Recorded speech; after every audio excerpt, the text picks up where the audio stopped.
नमस्कार मंडळी, हा माझा चौथा व्हिडिओ.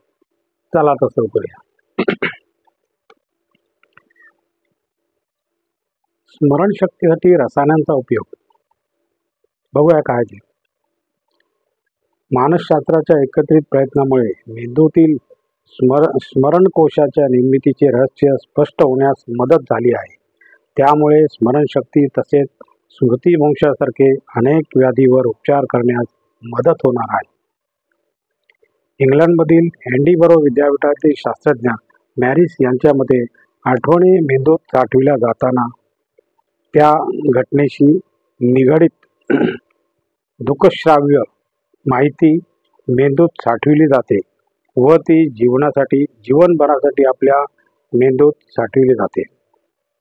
ब्रिस्टॉल विद्यापीठात संशोधन केलेल्या ग्रॅहम कॅलिनग्रिज या संशोधकाने स्मरण प्रक्रियेत मज्जापेशीतील बंध घट्ट होत असताना त्यात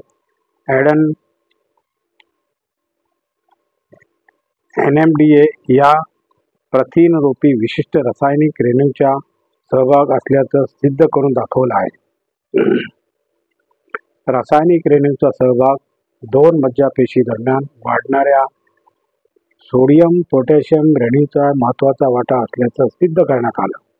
मेंदूतील गुंतागुंतीच्या स्मरण प्रक्रियेत रसायनांचा सहभाग असल्याचं सिद्ध करून संशोधन करण्याची प्रेरणा लिप्स व लोमो यांच्या मज्जापेशीवरील मूलभूत संशोधनातून मिळाली असल्याचं नमूद करण्यात या संशोधनामुळे मानवी स्मरणशक्तीचं कोडं उलगडण्यात यश आल्याचं मत कॅलिनग्रिज यांनी व्यक्त केलं आहे.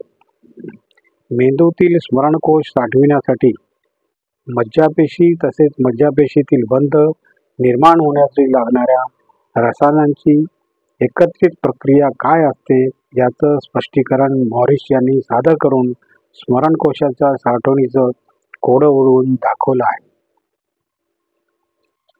अशी स्मरणशक्ती.